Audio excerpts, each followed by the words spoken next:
Estaremos num lindo lugar, com jardins e um rio de cristal, onde andaremos na presença do Senhor. Logo da terra se levantarão os que dormem o sono dos justos. A eternidade ali começou,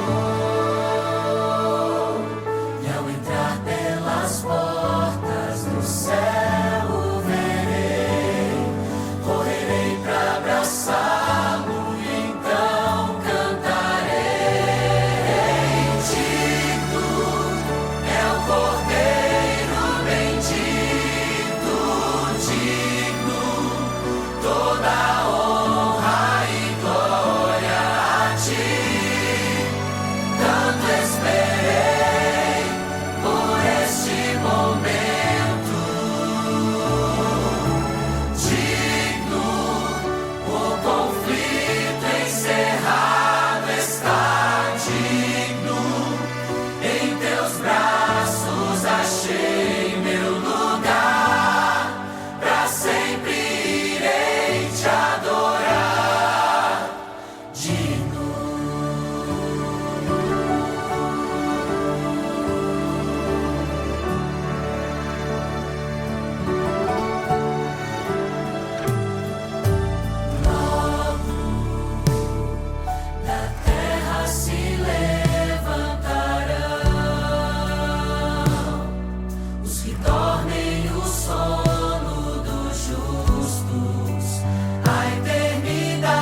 Bom, queridos, este é o terceiro sábado da nossa série, o Apocalipse de Elias. São ao todo 8 temas, 8 estudos, e nós vamos avançando em nossos estudos. Só uma breve recapitulação daquilo que nós estudamos até aqui, o tema do sábado passado, especialmente. Nós estudamos sobre o mensageiro de Malaquias, e nós vimos que o tema central do livro de Malaquias é qual mesmo, igreja? Juízo. O tema central do livro de Malaquias é sobre juízo. Nós vimos que no livro de Malaquias nós encontramos uma mensagem que está num íntimo paralelo com a mensagem, a tríplice mensagem angélica de Apocalipse 14. E nós vimos ali 7 paralelos, 7 intertextos que existem do texto de Apocalipse 14 com o livro de Malaquias, mostrando que esses 2 textos, esses 2 mensageiros, eles estão ligados, eles estão correlacionados ali. Nós vimos que o mensageiro de Apocalipse e o mensageiro de Malaquias, ele é o mesmo mensageiro e ele tem um nome, ele é o profeta Elias. A profecia diz, de Malaquias 4:5, eis que eu vos enviarei quem? O profeta Elias, antes que venha o grande e terrível dia do Senhor. E aqui nós paramos. A pergunta que nós levantamos no final do nosso último estudo é esta: por que Elias e por que um profeta? Por que o Senhor não disse, eis que eu vos enviarei o meu mensageiro antes que venha o grande e terrível dia do Senhor? Mas ele disse, eis que eu vos enviarei quem? O profeta Elias. Não era um outro profeta, poderia ser o profeta Isaías, podia ser o Enoque ou qualquer um outro nome da Bíblia. Não, mas por que Elias? E por que um profeta? A essas 2 perguntas nós vamos transcorrer o restante dos nossos estudos da série do Apocalipse de Elias. O nosso tema de hoje, o tema de nosso estudo hoje tem como título Elias e o tempo de seca. E aqui eu quero fazer para vocês uma introdução, o porquê Elias e porquê um profeta. Vejam, queridos, quando nós estudamos esta que é a última profecia do Antigo Testamento, eis que eu vos enviarei o profeta Elias antes que venha o grande e terrível dia do Senhor, nós percebemos que esta profecia de Elias, como eu já mencionei para vocês em outros estudos, ela lança um braço para o livro de Daniel e junta as profecias de Daniel, um outro braço ela junta as profecias do livro do Apocalipse e une as profecias de Daniel e Apocalipse num lindo quadro profético. Por que Elias? Nós percebemos e vamos perceber no desenrolar dos nossos estudos que a palavra do Senhor, ela vai pegar alguns eventos da vida e obra do profeta Elias. Repito, nós vamos ver em nossos estudos que nós vamos descobrir que existem alguns eventos da vida e obra do profeta Elias que vão se cumprir na história do Elias profético. Pegaram a ideia ali? Então existem partes da história do profeta Elias que vão se cumprir na história do Elias profético. E nós vamos ver esses paralelos que existem do profeta com o Elias profético. Como é que nós chegamos a essas conclusões? Você vai perceber ao longo do nosso estudo que nós usamos aqui 3 métodos de interpretação profética.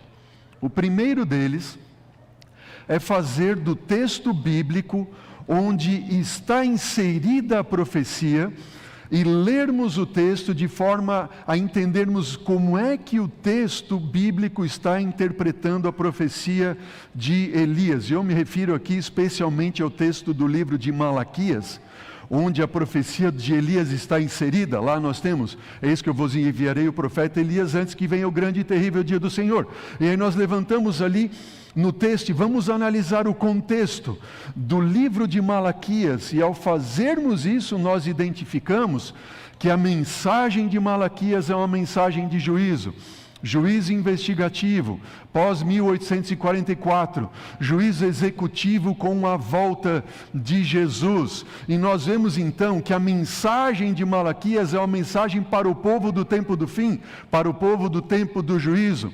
E nesse texto nós vimos então que a correlação dele com o livro de Apocalipse 14, nós estamos estudando o texto bíblico está revelando tudo isso para a gente. Então, o primeiro método de interpretação é esse, é de olhar para o texto e deixar o texto por si só dizer o que é que essa tipologia de Elias tem a nos revelar. O segundo método de interpretação profética que nós usamos aqui para esse estudo é fazer com que, especialmente, os escritos do Novo Testamento, especialmente os 4 evangelhos, Mateus, Marcos, Lucas e João, nós vamos ver como é que os evangelistas interpretam a profecia de Malaquias, ou seja, o que é que os evangelhos, o que é que o Novo Testamento, especialmente os evangelhos, tem a dizer, ou como que eles interpretam a profecia de Malaquias. E você vai se surpreender. Você vai ver Jesus mencionando a profecia de Malaquias. Você vai ver Jesus abrindo para nós e descortinando o entendimento da profecia de Malaquias 4, 5, a última profecia do Antigo Testamento. Então, primeiro o texto bíblico. Segundo, os evangelhos, especialmente ali no Novo Testamento. E a terceira forma de interpretação que nós usamos é fazer com que os escritos proféticos apocalípticos, e olhar para estes escritos proféticos apocalípticos, como é que eles interpretam a profecia de Malaquias 4, 5. Quais são os escritos proféticos apocalípticos que nós temos na Bíblia? São o livro de Daniel e o livro do Apocalipse. Estas são profecias apocalípticas que nós temos na Bíblia. E nós vamos ver como é que Daniel e Apocalipse interpretam a profecia de Elias. E aí nós vamos então desenrolar essa grande profecia para nós entendermos ali. Nós não pegamos, por exemplo, qualquer ato da vida e obra do profeta Elias para entender, bom, o profeta fez isso, aquilo, outro, tal, então como é que se aplica isso na profecia? Não. A gente vê como é que os evangelhos, como o livro do Apocalipse, interpretam a profecia e que seções da vida e obra do profeta, então, se cumprem no Elias profético. Você vai entender a partir de agora como é que a gente vai desenrolar, então, o nosso estudo. Primeiro ponto ali. Quando nós encontramos a história do profeta Elias, e agora eu vou começar a tomar partes da história do profeta Elias, e nós vamos então aplicar no Elias profético. Primeira parte que nós encontramos do profeta Elias na Bíblia, é quando Deus chama o profeta Elias, ele vai então diante do rei Acabe e profetiza sobre um tempo de seca. A primeira aparição de Elias na Bíblia. E isso nós encontramos lá no livro de 1 Reis, capítulo 17, versículo 1. Diz assim: então Elias, o tesbita, dos moradores de Gileade, disse a Acabe, o rei Acabe: tão certo como vive o Senhor Deus de Israel, perante cuja face estou, que nestes anos nem orvalho e nem chuva haverá, senão segundo a minha palavra. Notem, imaginem a cena. Elias entra no palácio real, se depara diante do rei Acabe, nenhum guarda barra ele, não acontece nada, ele está protegido, guardado por Deus, chega diante do rei, fita os olhos nos olhos do rei, e com uma palavra de Deus lhe diz: ó rei, não vai haver nem orvalho e nem chuva nos próximos anos, segundo a minha palavra. Ele fala isso, vira as costas, vai embora e ninguém barra ele. Quando o rei se dá por si e diz: prendam-no, já era tarde demais. Elias tinha sumido. Primeiro ponto, então, Elias profetiza sobre um tempo de seca. Nós, então, não sei quanto a você, mas quando eu leio a Bíblia, eu estou ali estudando a Bíblia, na minha mente começa a vir 200 perguntas sobre o texto bíblico. Mas por quê? E a pergunta que eu faço aqui é: por que não choveria durante o tempo que o profeta Elias disse que não choveria? Por que o profeta disse não vai chover? E aí nós encontramos na palavra do Senhor a seguinte resposta a essa pergunta: por que não choveria? Número 1, Deus deixou para o seu povo e para nós os seus mandamentos. E quando nós olhamos a aliança de Deus, que consiste nos seus 10 mandamentos, eu aqui quero destacar os 2 primeiros mandamentos da lei de Deus, conforme nós encontramos em Êxodo capítulo 20, versos 3 a 5. E esses 2 primeiros mandamentos dizem o quê? Deus diz: não terás outros deuses diante de mim. Segundo mandamento da lei de Deus: não farás para ti imagem, seja de escultura, nem alguma semelhança do que há em cima nos céus, embaixo da terra, nem nas águas debaixo da terra, não te encurvarás a elas, nem as servirás. O que o primeiro mandamento e o segundo mandamento da lei de Deus estão nos dizendo? Não sejam idólatras, ok? Não tenham outros deuses. Então somente eu sou o Deus de vocês. Me reconheçam como sendo o Deus de vocês. E não façam imagem, seja de escultura ou qualquer semelhança. Segundo ponto, nós temos do Senhor, na palavra dele, promessas para aqueles que observassem as suas leis, ok? Os 10 mandamentos, incluindo os 2 primeiros mandamentos. Onde nós encontramos estas promessas? Especialmente no livro de Levítico e no livro de Deuteronômio na Bíblia. E essas promessas estão ligadas à aliança de Deus com o seu povo. E veja o que diz esta promessa. Em Levítico 26, verso 3, diz o quê? Se andardes nos meus estatutos e guardardes os meus mandamentos e os cumprirdes, o que Deus faria? Está dizendo o quê? Então eu vos darei o quê? As chuvas a seu tempo, a terra dará a sua colheita e a árvore do campo vai dar o seu fruto. Eu tenho um mandamento, guardem os meus mandamentos, me aceitem como sendo o Deus de vocês, e eu vou dar chuvas, vou dar bênçãos, a terra vai dar colheita, fruto e tudo mais. Mas Deus também deu uma advertência. E a advertência do Senhor foi a seguinte, nós encontramos em Deuteronômio 4,19, diz assim: que vocês não levantem os olhos aos céus para que vejam o quê? O sol e o que mais? E a lua e o que mais? E as estrelas e todo o exército dos céus, e sejas impelido a que te inclines perante eles, e sirvas aqueles que o Senhor teu Deus repartiu a todos os povos debaixo de todos os céus. Estão pegando a linha de raciocínio? Mandamento, não sejam idólatras. Segundo, se vocês guardarem promessas, vocês vão receber chuvas de bênçãos, terra dando colheita e tudo mais. E terceiro ponto, uma advertência: não ergam os olhos aos céus para contemplar o sol, a lua, as estrelas, os exércitos dos céus, e sejas impelidos a te inclinares perante eles, ou seja, a adorar o sol, a lua, as estrelas e o exército dos céus, e assim se tornarem idólatras. Agora notem, nós temos aqui também uma clara declaração de Deus de qual seria ou quais seriam as consequências se eles desobedecessem a Deus e não guardassem os seus mandamentos, suas promessas, e não dessem ouvidos às advertências do Senhor. O que aconteceria com eles? Veja o que diz Deuteronômio 28, versículo 23 e 24. As consequências seriam estas: os teus céus que estão sobre a tua cabeça serão como o quê? Ser como bronze. E a terra que está embaixo de ti vai ser o quê? Dura como o ferro. Por quê? Porque o Senhor dará por chuva sobre a tua terra. Ele vai dar o quê? Pó e poeira dos céus descerá sobre ti até que pereças. Entenderam bem a mensagem? Bom, será que esta era a situação ou o contexto do povo de Israel nos dias de Elias? Vamos ver o que a Bíblia nos diz.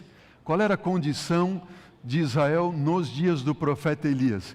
E a palavra do Senhor nos diz lá no livro de 2 Reis, capítulo 23, versículo 5, contextualizando, diz assim: também, se referindo a Elias e ao tempo de Elias, diz assim: também destituiu os sacerdotes que os reis de Judá estabeleceram para incensarem sobre os altos na cidade de Judá e ao redor de Jerusalém, como também os que queimavam incenso a quem? A Baal e a que mais? E ao sol e a que mais? E a lua e que mais? E aos planetas e a todo o exército dos céus. Uau! Vocês estão vendo aqui? O que acontece? O povo de Israel nos dias de Elias, eles agora começam a fazer imagens, como a imagem de Baal. Lembra o que diz o mandamento? Não farás para ti imagem, não sejam idólatras, eu sou o único Deus de vocês. Então eles começam a fazer imagem de outros deuses, Baal, Astarote e tudo mais. Mas não só isso, eles agora passam a adorar o sol, a lua e aos planetas e a todo o exército dos céus. E quando isto acontece, Deus tão somente cumpre aquilo que Ele lhes havia advertido. Se vocês assim fizerem, vocês não mais vão ter chuva, não mais vão ter colheita, e a terra vai ficar tão seca que vai ser como ferro. E de fato, foi isso que aconteceu nos dias do profeta Elias. Notem, isso não quer dizer que Deus é um ser arbitrário, diz assim: se você não andar na minha cartilha, você vai sofrer castigos. Não. Deus está dizendo: se você permitir que eu seja o teu Deus, eu vou te abençoar, eu vou te proteger, eu vou te guardar. Agora, se você sair debaixo do meu guarda-chuva de proteção e das minhas bênçãos, você vai colher as consequências da sua escolha. Estamos juntos? Qual foi o segundo ato de Elias? Quando ele profetiza sobre a seca, e você já sabe agora quais são os motivos da seca, e eu quero que você fale comigo agora. Os motivos da seca se deram por causa da apostasia em decorrência da idolatria.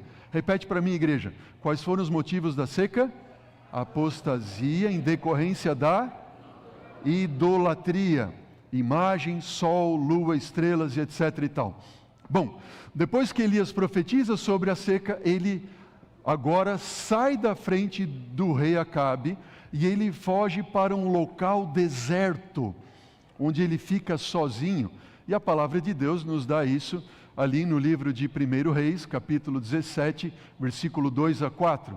Diz assim: bom, depois veio a ele a palavra do Senhor dizendo: retira-te daqui, vai para o oriente, esconde-te junto ao ribeiro de Querite, que está diante do Jordão, e há de ser que beberás do ribeiro, e eu tenho ordenado aos corvos que ali te sustentem.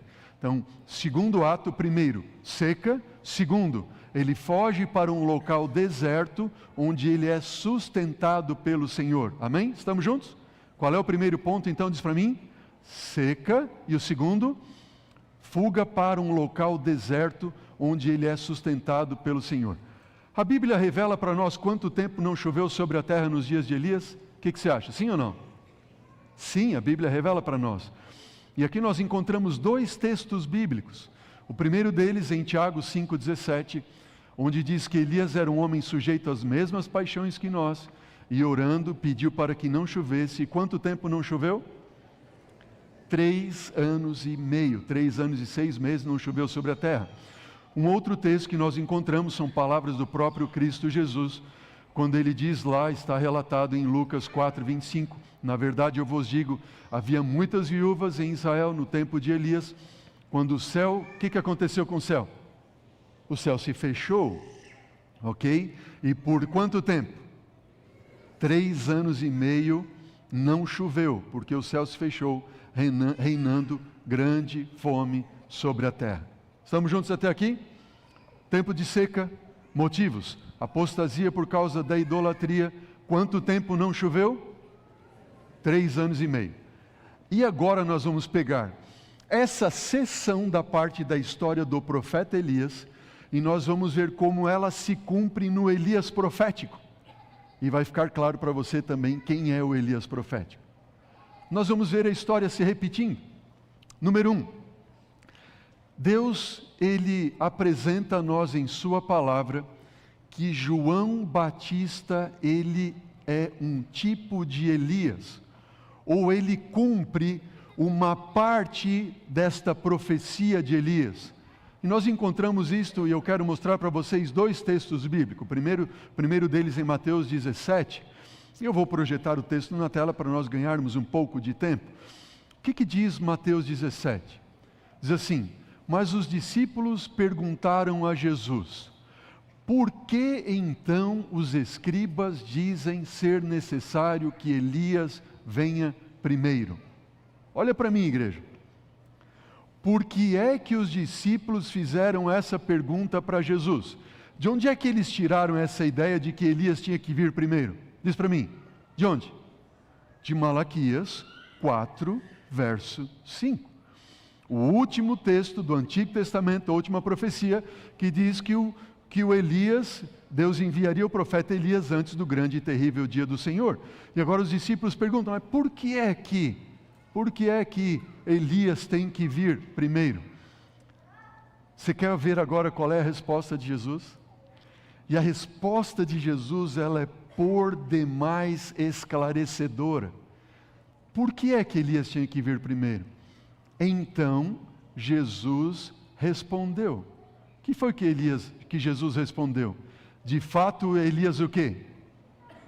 Virá, e ele vai fazer o quê? Vai restaurar todas as coisas. Opa, para um pouquinho. Jesus está dizendo que Elias virá. Ou seja, Jesus está nos dizendo, ou dizendo para os discípulos também, que de fato Elias ainda está por vir. Está claro aqui para vocês isso ou não? Jesus está apontando para o futuro, não é verdade? Eu digo para vocês, Elias, ele virá. Jesus está apontando para o futuro. Mas Jesus continuou dizendo também: eu, porém, vos declaro que Elias o quê? Elias já veio e não o reconheceram. Antes fizeram com ele tudo quanto quiseram. Observem, o que Jesus está fazendo? Senhor, por que Elias tem que vir primeiro? Bom, eu digo para vocês, Elias virá. E quando ele vier, ele vai fazer o quê? Ele vai restaurar todas as coisas. Mas eu digo para vocês também que Elias já veio e fizeram com ele tudo quanto quiseram. Veja, então, versículo seguinte diz o quê? Os discípulos entenderam que Jesus estava falando para eles a respeito de quem? Quem é João Batista? O Elias que virá ou o Elias que já veio? João Batista é o Elias que virá ou o que já veio? É o que já veio. João Batista é o Elias que já veio. E eles entenderam, bom, o Elias que já veio, quem é? É João Batista. Aqui João Batista já estava morto. Elias já veio. Então, nós temos aqui claramente um cumprimento parcial da profecia de Elias em João Batista. Lucas, quando fala ali, relata do nascimento de João Batista como um mensageiro que viria preparar o caminho para a primeira vinda de Jesus. Lembram? Malaquias capítulo 3, versículo 1 diz o quê? Eis que eu vos envio o meu mensageiro que virá, aquele ali, preparar o caminho para a vinda do Senhor ao seu templo. E João Batista preparou o caminho para a primeira vinda do Senhor Jesus ao seu templo aqui neste mundo, nessa terra. Quando ele purificou o templo, tudo bem. A primeira face do ministério de Cristo Jesus, João Batista veio como precursor, preparando o caminho da vinda de Cristo Jesus. E diz que ele viria diante do Senhor no espírito e poder de Elias, para converter o coração dos pais nos filhos e converter os desobedientes à prudência dos justos e habilitar para o Senhor um povo preparado. Então João Batista é de fato um tipo de Elias. Ele diz lá no Evangelho de João, quando perguntam para ele: és tu o Messias? Ele disse: não. És um dos profetas? Não. Ele diz assim: eu sou aquele que veio preparar o caminho para a vinda do Senhor. Então João Batista, ele cumpre de fato uma face da profecia de Elias, como sendo um tipo de Elias. Mas Jesus disse: eu tenho João Batista, que é um Elias que já veio, mas eu quero falar para vocês de um Elias que virá. Ele aponta para o futuro. E com isso, Cristo Jesus, não eu, ele abre a profecia de Malaquias em duas partes. Uma apontando para o futuro, um Elias que virá, e outra apontando para o passado, um Elias que já veio. Isso nos revela então que nós encontramos na Bíblia quantos Elias? 3 Elias. Quem é o primeiro Elias? É o profeta Elias, cuja vida e obra estão relatadas aqui no livro de 1º e 2º Reis. Quem é o segundo Elias? Ele é João Batista, ele é o Elias que já veio. E quem é o terceiro Elias? Ele é o Elias que virá. E a este nós estamos dando o nome dele de Elias profético. Estamos juntos até aqui? Elias profético, ele é o Elias que virá. Vamos voltar ali. A história se repete. João Batista é um tipo de Elias. Ele prepara o caminho para a primeira vinda do Senhor Jesus. E quando Jesus vem, o que acontece?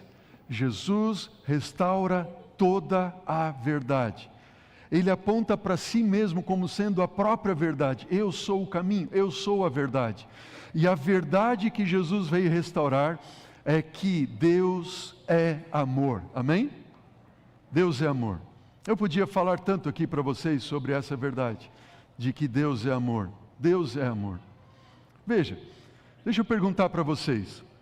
Vocês acham que o povo de Israel, nos dias de Jesus, guardava os mandamentos? Sim ou não? Guardava ou não guardava? Sim ou não? Quantos acham que o povo de Israel guardava os mandamentos ali, o sábado, nos dias de Jesus? Levante a mão. Alguém acha que eles não guardavam? Levante a mão. Quem não acha nada, então não tem mão, faz assim de novo. Eu não sei, pastor. Bom, o que a gente vê na Bíblia é que aparentemente eles guardavam, não é verdade? Mas deixa eu citar para vocês um episódio só um episódio. Lembram daquela história que certa vez Jesus estava na sinagoga e ali tinha um homem com uma mão mirrada, ressequida? Lembram dessa história? Jesus chamou aquele homem no meio deles e disse o quê? Homem, eu te ordeno, estende a tua mão. E aquele que tinha a mão ressequida estendeu a mão e ficou curado, certo? Que dia era este? Era um dia de sábado. Jesus curou a mão dele, eu fico imaginando aquele homem, estou curado. Alegria no coração dele por ter havido sido curado por Jesus.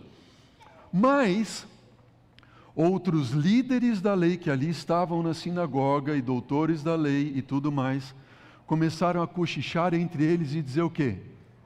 Por que é que ele está curando no sábado? No sábado não deve curar. Aí Jesus, conhecendo o intento do coração deles, disse assim: escuta, quem de vocês aqui cria algum tipo de animalzinho? Aí muitos lá levantaram a mão, foi ou não foi? Disse assim: se uma ovelhinha de vocês cair na cova no dia do sábado, você vai deixar ela morrer ou vai salvar ela? Qual foi a resposta deles? Bom, nós vamos salvar a ovelhinha. Aí Jesus disse: bom, quem é que vale mais?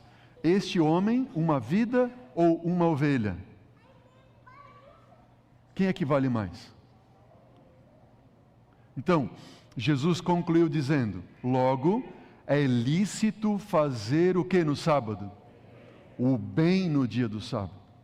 Jesus está restaurando uma verdade de que o sábado é o dia de Deus, é o dia do amor, é o dia de cura, e Jesus curou aquele homem. Só que o curioso é que no próprio grego a palavra cura e salvação é a mesma. Aquele que é curado, ele é salvo, aquele que é salvo, ele é curado por Deus, é a mesma palavra. Eu pergunto a você, onde é que na Bíblia está escrito que não pode ser feito cura no sábado? Não existe. Sábado é um dia de cura. É um sábado de cura espiritual, de cura emocional, de cura social com os irmãos aqui, quando nós nos encontramos e passamos o dia em família. E é um dia também de cura física, quando nós descansamos das nossas labutas da semana. O sábado é um dia por excelência, um dia de cura. Jesus veio restaurar essa verdade. Bom, aqueles que você ali levantou a mão dizendo que guardavam o sábado e os mandamentos de Deus, quando Jesus saiu da sinagoga naquele dia do sábado, o que eles fizeram? Diz a Bíblia, não eu, que eles começaram a tramar de o que fariam e como fariam para tirar a vida de Jesus. Quer dizer, planejar a morte de alguém no sábado podia. Pode isso não? A curar não pode. Eu perguntei, eles guardavam o sábado?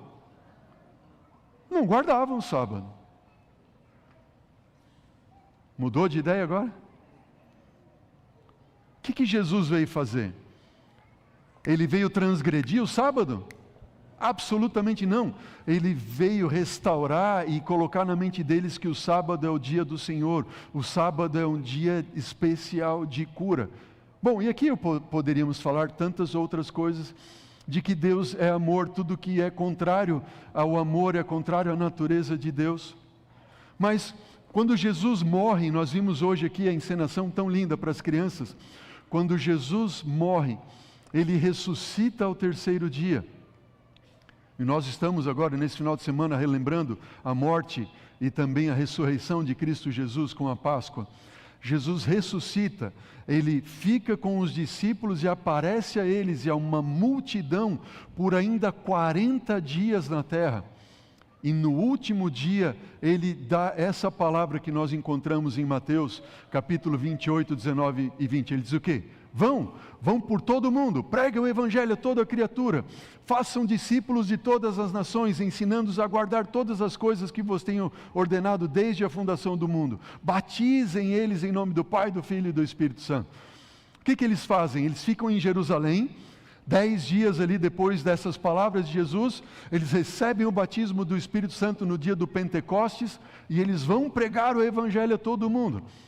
E foi fácil para eles pregar o Evangelho, sim ou não? Eles foram perseguidos, não foram perseguidos? Pouco perseguidos ou muito perseguidos? Foram muito perseguidos. Estevão, o primeiro mártir apedrejado. Tiago, logo mais ali no livro de Atos, foi passado a espada. Tantos que foram perseguidos e mortos. Só que a perseguição, de alguma forma, protegia a igreja. O que a perseguição fazia? Ela protegia a igreja. Por que protegia a igreja? Vamos supor o seguinte: eu convido aqui um amigo, vou chamar o meu amigo aqui, Alfredo, vem cá, Alfredo. Pula aqui, Alfredo. Você está tão bonito hoje com esse terno, Alfredo. Eu não combinei nada com o Alfredo. Esse Alfredo é meu amigo. Eu gosto muito do Alfredo. E eu conhecia Jesus. E eu vi Jesus sendo morto, crucificado, e Jesus apareceu para nós ali no terceiro dia e muitos outros dias. E eu estava lá no monte quando Jesus começou a subir aos céus e disse: olha, preguem o Evangelho, vocês vão ser revestidos de poder, eu vou voltar. Eu vi os anjos que apareceram ali dizendo: olha, esse mesmo Jesus que vocês viram subir, Ele vai voltar. E eu encontro um dia com o Alfredo é meu amigo. Alfredo, eu tenho que te contar uma coisa. Rapaz, o Messias já veio, Ele é Jesus, nós andamos com Ele aqui tanto tempo, a gente viu Ele curando, vimos Ele ressuscitando mortos, Ele foi pregado na cruz, isso acabou com a gente achou, ficamos em dúvida ali, mas de fato Ele ressuscitou, Ele apareceu para nós, Ele foi assunto aos céus, Ele logo vai voltar. E ele disse ao Alfredo: qualquer um que aceitar Ele como seu Salvador, vai viver com Ele eternamente. Você gostaria de aceitar Jesus como seu Salvador? Você acredita em mim, Alfredo? Acredita, Ele é meu amigo, Ele me ama, Ele sabe que eu não estou falando uma mentira, eu estou apresentando não só um Jesus de uma fábula, mas as minhas mãos apalparam, eu vi com os meus próprios olhos. Ele diz assim: eu quero esse Jesus para mim. Mas para você aceitar Jesus, então você precisa ser batizado. Você aceita ser batizado, Alfredo? Aceita, olha que bênção, Alfredo, aceita ser batizado. Só que eu tenho uma coisa a mais para te falar, Alfredo. Você lembra do Estevão, não? Nosso amigo Estevão ali, a gente estudou junto na escola e tudo mais, ele aceitou Jesus. Rapaz, sabe o que fizeram com Estevão? Levaram ele para a porta da cidade e apedrejaram ele até a morte. Ou ele rejeitava Jesus ou ele ia ser apedrejado. Você lembra do Tiago? Amigo, pegaram o Tiago, passaram a espada nele. Você lembra E eu vou falando para eles ali, Alfredo, o negócio é o seguinte, aceitar Jesus, a gente vai viver eternamente com Ele, mas aqui você vai poder perder os teus pais, você vai perder os teus amigos, você pode perder o teu emprego, você pode perder a tua saúde, você pode perder a tua vida ali, ser apedrejado, morto. E Alfredo, você quer continuar com Jesus? Aí Alfredo põe a mão na cabeça e diz assim, eita, olha, eu acho que eu vou esperar um pouco mais. Deixa eu passar essa onda aí de perseguição, ok? E eu aceito a Jesus. A perseguição, de alguma forma, protegia a igreja, porque quem de fato se tornava cristão não se tornava porque era popular, mas era de coração, pensando, se precisar morrer, eu vou morrer por ele. Eu agradeço a Deus porque você não aceitou Jesus assim, viu? Você aceitou de verdade, não porque é popular. Entenderam a ideia ali? E essa perseguição à igreja cristã, ela se estendeu de uma forma muito grande até o início do 4º século. Lembrem o seguinte, os primeiros conversos cristãos, eles eram judeus, certo?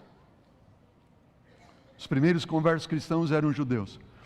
Jesus era judeu, os discípulos eram judeus, os apóstolos, os primeiros ali, todos judeus. Os 3.000 que se batizaram, a maior parte deles, se não todos, certamente eram judeus. E o evangelho começou a ser depois pregado sim aos gentios, certo? Por Paulo e assim por diante. Agora, enquanto como judeu, por ser judeu, você era duplamente perseguido. Você era perseguido pelos judeus, mas por ser judeu você era perseguido também pelos romanos. Por quê? Porque os romanos e os judeus não se davam. Lembram da história ali? Agora, quando cessa a perseguição, isso se dá no início do 4º século, ao cessar a perseguição, falsas doutrinas e falsos ensinamentos começam a entrar dentro da igreja. Paulo já havia advertido várias vezes, cito uma das vezes, quando ele cita aos Gálatas, cuidado para que ninguém vos pregue um outro evangelho que não seja o evangelho que temos apresentado. Se alguém assim o fizer, que seja anátema, seja condenado à destruição. Agora, eu vou avançar um pouco a história, um pouco mais rápido ali, chegar no início do 4º século, quando existe um imperador em Roma, e esse imperador é Constantino. Isso se deu no ano 313. No ano 313, Constantino, ele diz ter tido uma visão por volta daquele ano, e naquela visão ele vai contra uma batalha, contra um dos 4 imperadores ali, o último dos 4 imperadores que dominavam o Império Romano antigamente, e ele queria dominar sozinho todo o Império, e eram 4 imperadores. Ele destronou o primeiro, o segundo, e quando ele vai destronar o terceiro, Maxêncio, ele diz que nessa batalha, ele viu no cume ali de um monte, uma imagem como de uma cruz, e embaixo dessa cruz, na biografia de Constantino, diz que tinha as seguintes palavras, in hoc signus vinci, que significa, com este sinal vencerás. O que Constantino fez? Ele mandou que os seus soldados pintassem no escudo a imagem da cruz. Ele foi para a batalha, venceu a batalha. Quando ele vence a batalha, ele procura saber o que sinal é este dos cristãos e tudo mais. Resumindo a história, Constantino diz ter se tornado um cristão. Ele diz ter se convertido ao cristianismo. Mas vejam, em Roma, que era a capital do mundo antigo, você tinha lá os adoradores de Mitra, e Mitra era o deus Sol, em Roma. E de todas as religiões pagãs de Roma, Mitra era a religião oficial a que mais se destacava. E eles adoravam o deus Sol, certo? Vou trazer aqui para vocês 4 características da adoração de Mitras em Roma, da adoração do Deus Sol em Roma. Característica número 1. Eles separavam um dia para adoração ao Sol todas as semanas. Que dia era este?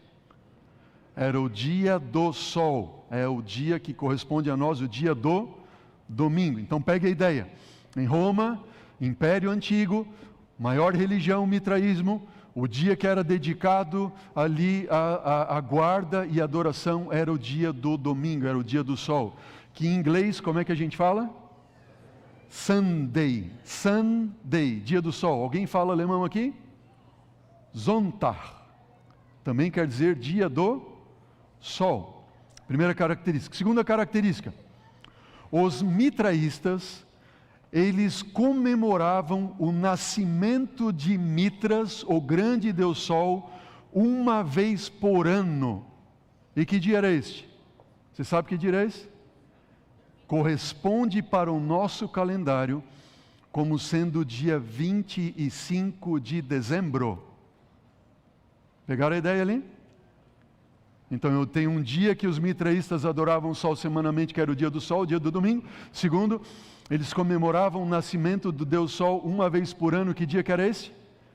25 de dezembro. Terceiro ponto ali. Mitra era o grande Deus Sol, o grande Deus da nação. Mas existiam outros deuses menores, como o Deus de uma província, o Deus de uma família, o Deus de uma região, e esses deuses de uma província específica, de uma região específica, de uma família específica, podia ser o Deus Júpiter, podia ser o Deus Plutão, podia ser o Deus Saturno, podia ser o Deus constelação A, B ou C. Entenderam a ideia ali? Então eu tenho adoração ao Deus Sol uma vez por semana, nascimento uma vez por ano, 25 de dezembro, e vários deuses de províncias, de lugares, de famílias e assim por diante. E o quarto ponto, característica, resumindo aqui, é que havia o sumo pontífice de Mitra. E este sumo pontífice de Mitra era um sacerdote que vestia uma estola sacerdotal, carregava em sua cabeça uma mitra, um cajado na mão e um anel especial. Vocês já viram alguma coisa semelhante por aí? Estão fazendo as associações? Bom, enquanto eu tenho lá com os dias de Constantino Mitra e tudo mais, eu tenho também os cristãos, os seguidores de Jesus, e estes cresciam quando um morria, 10 se tornavam, pelo testemunho daquele que morreu. E o evangelho estava sendo pregado dentro de Roma, dentro do palácio do imperador em Roma, o evangelho estava sendo pregado, e muitos se tornando ali, desde os primórdios, cristãos e mais cristãos. E quando Constantino diz ter se tornado um cristão, e agora ele levanta uma bandeira do cristianismo, a perseguição o quê? Acabou. Não tem mais perseguição. E aqueles que agora querem se tornar cristãos, se tornam cristãos do seu jeitão. Pela popularidade, e até o próprio imperador, ele agora era um cristão. Se ele é cristão, eu também sou. Agora vejam, em Roma, você tem ali diversas religiões, certo? Pagãs. E suntuosos templos pagãos. E aqueles templos pagãos, onde era promovida a idolatria a deuses como sol, lua, estrela, constelações, passam agora a ser templos cristãos. E aqueles deuses que eram ídolos, como Júpiter, a imagem de um homem, como se fosse Júpiter, Saturno, Plutão, etc, etc, etc, eles trocaram o nome embaixo, não é mais Deus Saturno, mas é Deus quem? São Paulo. Não é mais Deus Plutão, é Deus quem? Pedro, São Pedro. Não é mais Deus fulano, é Deus quem? São João e outros deuses ali. E Cristo Jesus, que é o sol da justiça, ele então passa a ser o grande Deus. Ele é Jesus, ele é o sol da justiça. Mas o dia dos cristãos que aguarda, conforme as Escrituras, é o sábado, passou a ser qual dia? o domingo, e no ano 321, o imperador Constantino decreta como o domingo sendo o dia de guarda de adoração a Deus, que era o Deus Sol, e agora é uma associação ali. E o dia do nascimento do Deus Sol, que era quando mesmo? 25 de dezembro, agora passa a ser o dia do nascimento de quem? De Jesus. E outras províncias, famílias, que tinham seus deuses como constelações, etc. e tal, passam a ter agora quem? Santos. E você sabe qual é o, entre aspas, eu falo aqui com muito temor no meu coração, a todos aqueles que lamentavelmente estão seguindo um engano que historicamente agora nós estamos vendo de onde vem esse engano. Isso não é uma ideia minha, não é uma ideia da Igreja Adventista do Sétimo Dia, mas é uma revelação histórica. Qual é o grande Deus, entre aspas, do Brasil? Nossa Senhora e do estado de São Paulo. Mas São Paulo e de Santa Catarina e de Nova Trento. Está vendo? Regiões? Madre Paulina. No seu lar, qual era? Do seu avô, do seu bisavô. Meu pai tinha ali uma imagem. Com Constantino, queridos, nós vemos ele fazendo uma fusão do cristianismo com o mitraísmo. Você já viu esses dois símbolos juntos antes? Se você não viu, quem sabe agora? Se ainda não ficou claro para você, talvez esse aqui ajude. A cruz, com o que no fundo? A imagem do sol. Cruz com o sol no fundo. Constantino, ele promove então a união do paganismo romano com o cristianismo. E aqui então nasce o quê? A Igreja Romana. A Igreja Cristã de Roma. E a conversão nominal de Constantino, na primeira parte do século IV, ela aparentemente causa grande alegria e no mundo antigo, e um mundo sobre um manto de justiça aparente introduziu-se na igreja. O paganismo, conquanto parecesse suplantado, tornou-se o quê?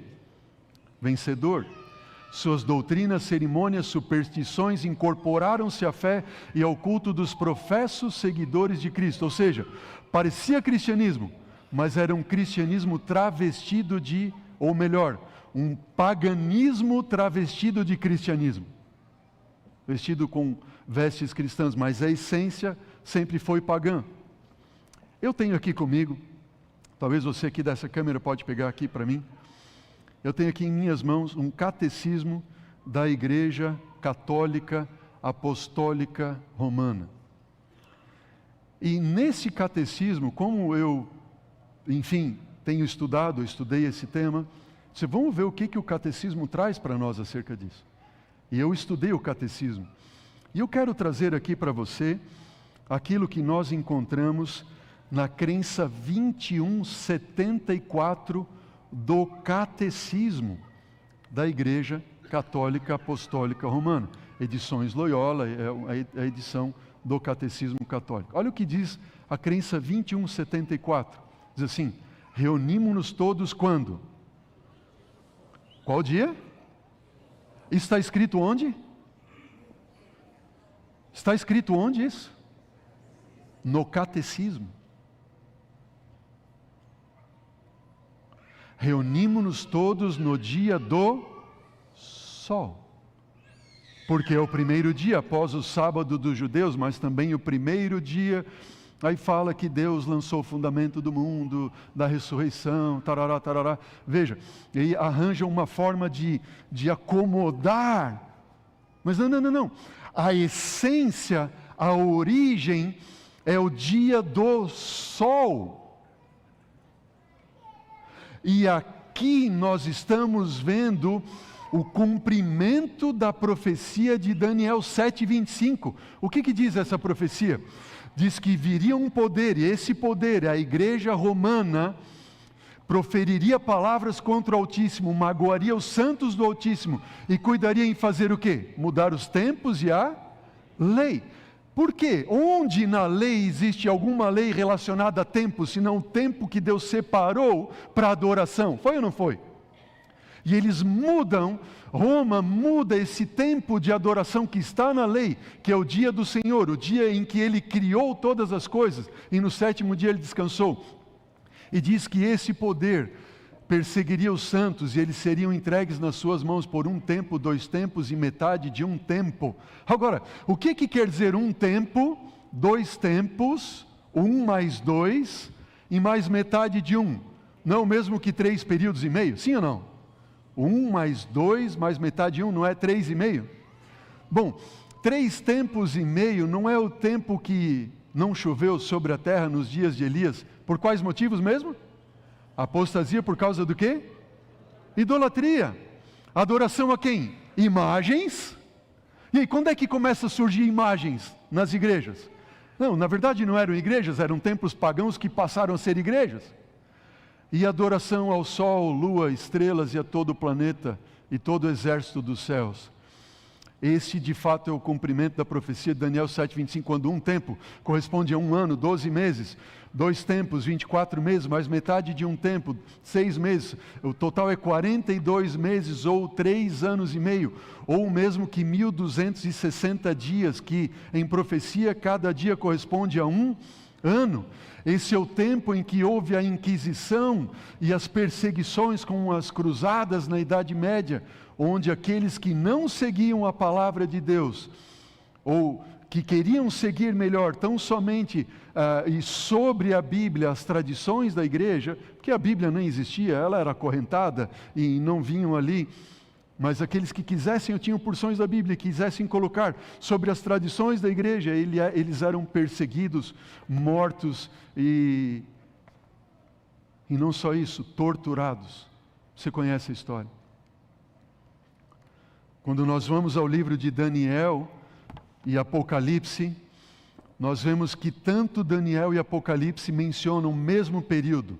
Tempos em Daniel 7,25 e Apocalipse 12,14, 42 meses em Apocalipse 11 e também no capítulo 13, em 1260 dias em Apocalipse 11, versículo 3 e 12, 6. Vejam, todos eles mencionam sobre o mesmo período, o mesmo tempo, mesma perseguição. E eu quero ressaltar aqui somente esse texto. Nós não temos tempo para ver todos eles, mas eu quero ressaltar esse texto de Apocalipse 11, 1 e 2, verso 3 e 6. Veja o texto na tela. O que diz lá? Apocalipse 11.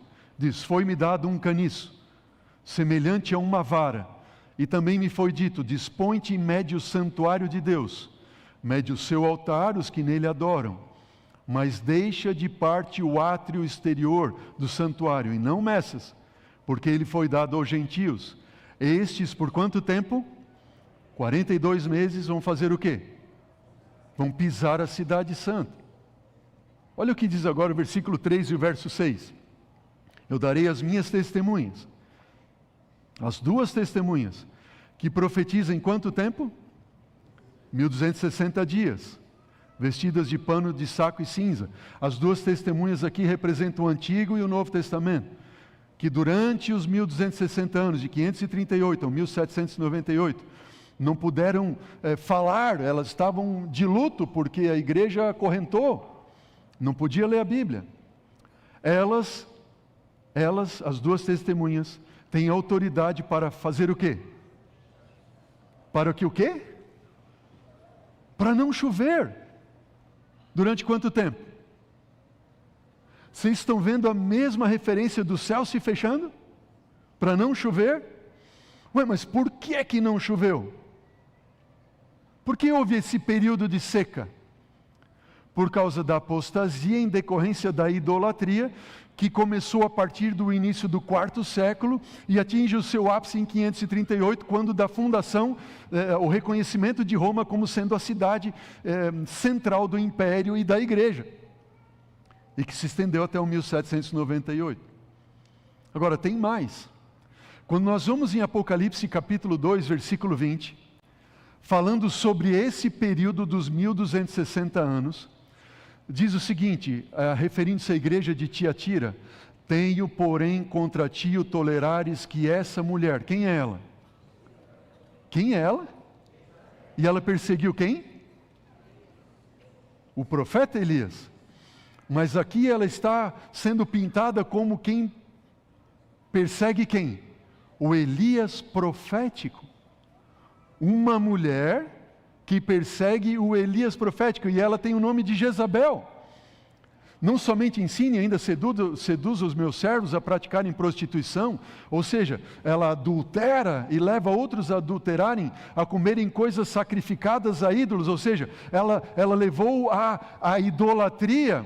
E diz mais, que esta mulher Jezabel de Tiatira, do tempo da igreja de Tiatira, ela aparece em Apocalipse 17 como sendo uma meretriz, uma prostituta. Veio um dos 7 anjos que tem as 7 taças e falou comigo dizendo: vem mostrar-te-ei o julgamento da grande meretriz que se acha sentada sobre muitas águas. E aí você vê o profeta Elias perseguido por Jezabel. O segundo Elias, quem foi mesmo o segundo Elias? João Batista. Ele foi perseguido também por uma mulher, uma adúltera. Como era o nome dessa mulher? Herodias, que conseguiu uma sentença de morte contra ele. Foi ou não foi? Vocês estão vendo a ligação? E agora o terceiro Elias, ele é perseguido pela Jezabel escatológica. Ele é o Elias do tempo do fim. E diz o quê? Achava-se esta mulher vestida de púrpura e de escarlata, adornada de ouro, de pedras preciosas e de pérolas, tendo na mão um cálice de ouro transbordante de abominações e das imundícias da sua prostituição. Uma mulher na Bíblia corresponde a uma igreja que levanta um cálice que transborda de abominação, imundícia e prostituição. Que igreja é esta?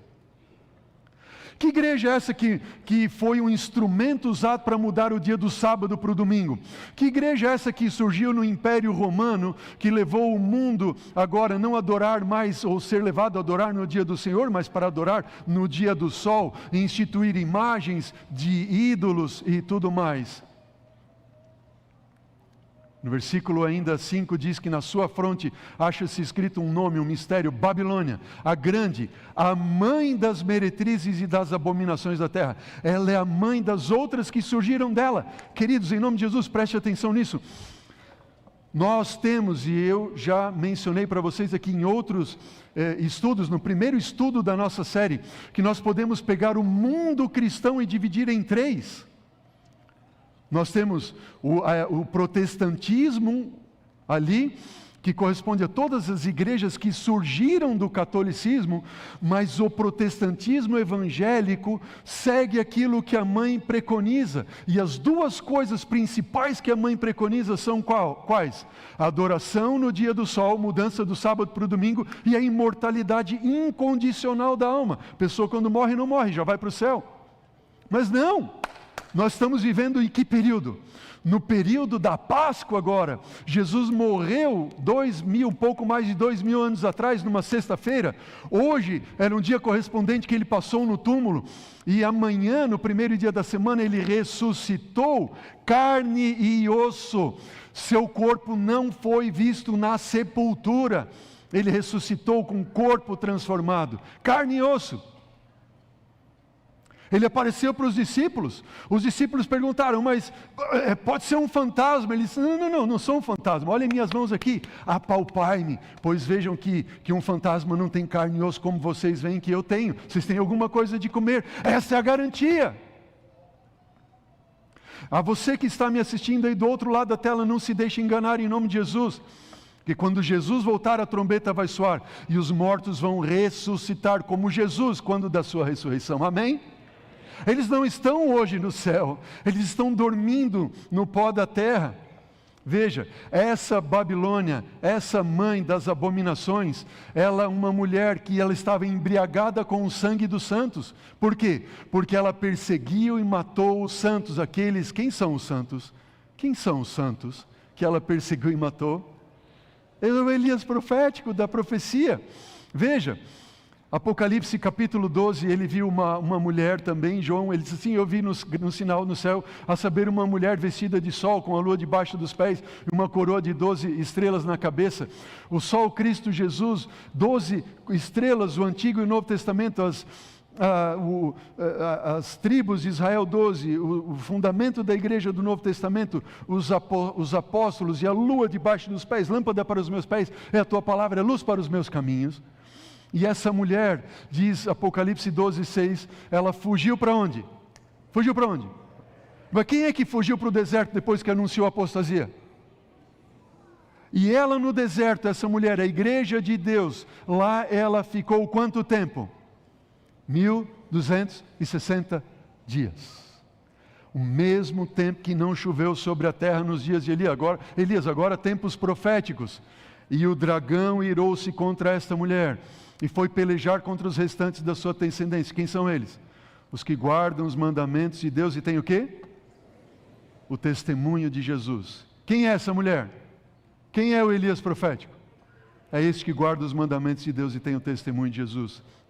Você tem aqui meretrizes, Herodias, Jezabel, a igreja prostituída do final dos tempos, que usou instrumentos de tortura dos mais horrendos na Idade Média, para perseguir e matar aqueles que não seguissem as tradições da igreja. Mas Jesus havia dito que viria a hora em que todos os que vos matassem cuidariam com isso, tributar um culto a Deus. Jesus disse, vai acontecer isso. Isso não era novidade.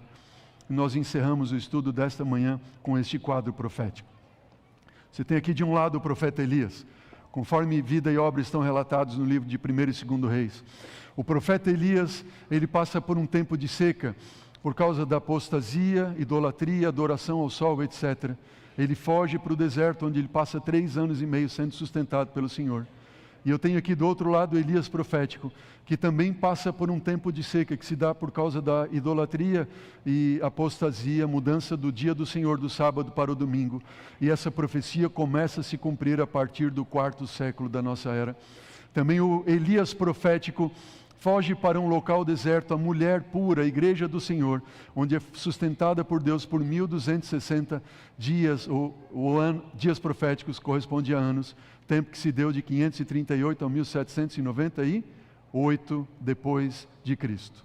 Mas a profecia e a história não acaba aí. O que disse Jesus? De fato Elias virá e ele vai fazer o que, igreja? Restaurar todas as coisas. Bem, então, quando Elias vier, depois dos 3 anos e meio de seca, diz que Elias, o profeta, deveria retornar e ele restauraria o quê? Depois dos 3 anos e meio ali da história do profeta Elias, o profeta Elias veio e restaurou o quê? O que o profeta Elias restaurou depois dos 3 anos e meio que o Elias profético também deveria restaurar, e quando se daria o cumprimento dessa profecia? Você quer saber quando isso acontece? Sim ou não? Próximo sábado. Próximo sábado.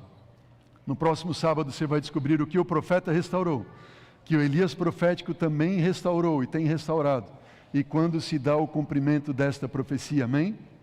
Mas eu termino o estudo de hoje perguntando para você, é o sábado ou é o domingo? É o sábado ou o domingo? É o sábado. Sábado é o dia do Senhor. Sabe que, eu vou dizer para você, foi hoje de madrugada, quando eu estava fazendo o meu culto com meu Deus, e conversando com o Pai do Céu, dizendo, Senhor, como eu devo encerrar o culto de hoje e o apelo de hoje? E Deus me levou ao sacrifício de Jesus e a sua morte. E coincidentemente é o tempo que nós estamos vivendo e comemorando nesse final de semana a morte e a ressurreição de Jesus, amém? E ao ler essa história do sacrifício, morte e ressurreição de Jesus, eu fui surpreendido de novo com aquilo que eu já sabia, você sabe também. Colocaram, queridos, 100 soldados romanos à porta do túmulo de Jesus, porque eles não queriam. Os sacerdotes foram a Pilatos e pediram, me dá soldados aí, nos deem soldados para colocar no túmulo de Jesus, porque vai que Vai que algum dos seus discípulos vai lá de noite, rouba o corpo e diz que ele ressuscitou, porque ele disse que ele ia ressuscitar ao terceiro dia. E Pilatos disse: vocês têm aí os soldados? Tem os soldados. Levaram os soldados. 100 soldados guardando o túmulo de noite. Só que quando chega domingo de manhãzinho, antes do sol nascer, a hora mais escura da noite, um anjo do céu veio voando.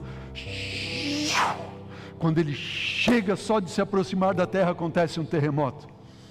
100 soldados romanos caem como mortos, ficam com os olhos estalados ali vendo aquele anjo que com um peteleco remove a pedra do túmulo e diz em alto e bom tom: filho, vem, teu pai te chama. E Jesus ressuscitou. Aqueles homens viram Jesus glorioso, transformado, corpo em glória. Aqueles homens, depois que recobraram em si, a si e os anjos que apareceram na glória, depois desse que o chamou à ressurreição, e Jesus saiu dali aquela glória, eles voltaram a si, eles saíram pela cidade, pernas cambaleando e trementes ali, dizendo: ele ressuscitou, e eles foram então até Pilatos, e os sacerdotes souberam, e os sacerdotes conversaram com eles, com Pilatos, compraram eles, dizendo assim: não falem que ele ressuscitou. E muito embora tamanho testemunho e realidade, isso que me chamou a atenção, eles não quiseram acreditar que Jesus ressuscitara. E eu quero dizer para você que está me assistindo agora, eu falo para você em nome de Jesus, eu tremo dentro do meu coração que eu esteja falando aqui para muitas pessoas que estão vendo esse testemunho claro da palavra de Deus. Não porque eu estou falando, mas é porque a Bíblia está falando a você, a palavra do Senhor. É a história se cumprindo. Você viu claramente que a mudança do sábado para o domingo não foi porque Jesus mudou, porque os apóstolos mudaram, ou porque alguém mudou nas Escrituras. Não existe isso.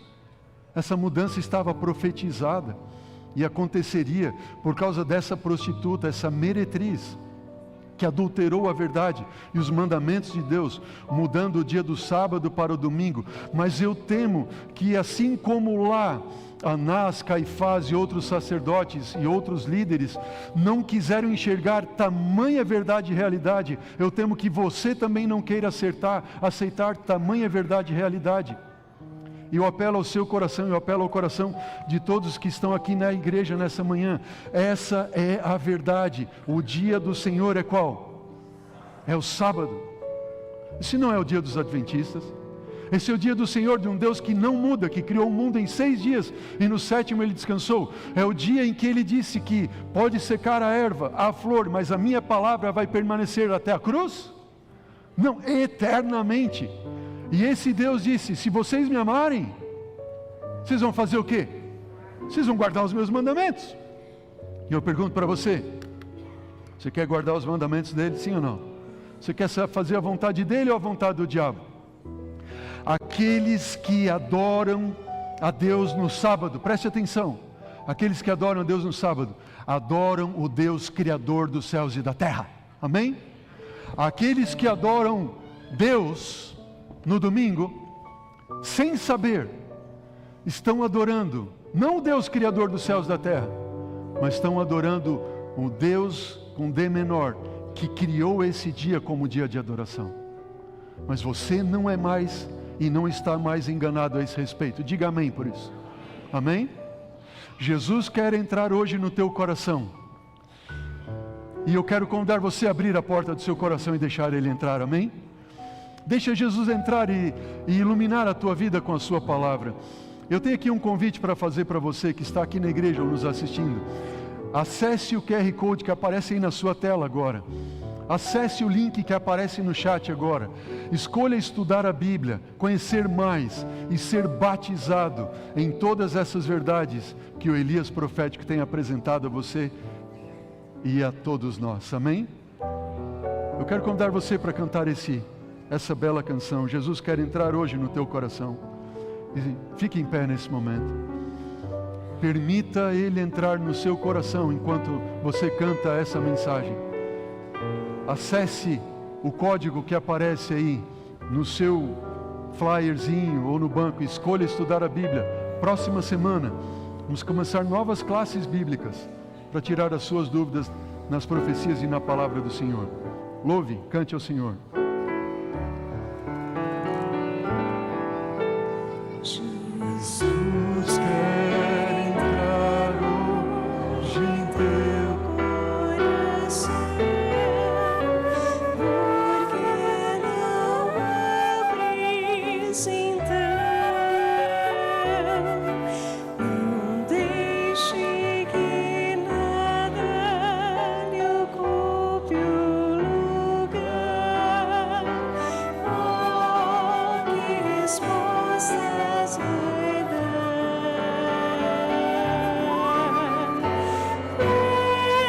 Vezes encontra esperando Ele tem, e amores que espera também. Ao ver se Ele queres a porta franquear, oh, quanto almeja Ele entrar. Se um passo tu deres pra teu Salvador, Ele te espera com amor.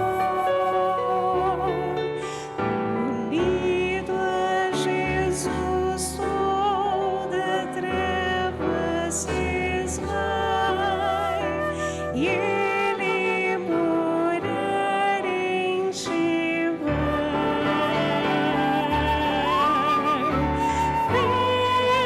Vezes encontra esperado Ele tem, e amores que espera também.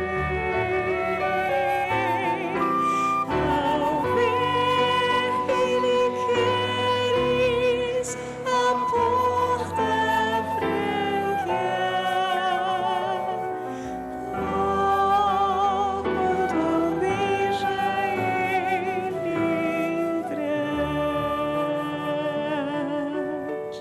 Vamos orar. Senhor Deus, obrigado, ó Pai, por termos uma revelação tão clara, tão maravilhosa da Tua Palavra em relação a essa profecia que ilumina a nossa vida, nossos olhos, nos tira do engano, das trevas, do erro, da mentira, nos traz a Tua verdade, a luz, Senhor. Quero pedir, Pai, por todos aqueles que nesse momento estão abrindo a porta do seu coração para essa verdade entrar, de modo que se sintam e estejam seguros de que esta não é uma revelação de homens, não é a revelação de uma igreja, mas é uma revelação do Senhor. E todos juntos, Pai, possamos fazer parte desse movimento profético bíblico, anunciando esta e outras verdades, de que em breve Jesus voltará. Vamos estar com Ele eternamente. Em nome dEle oramos agradecidos, Senhor. Amém. Amém.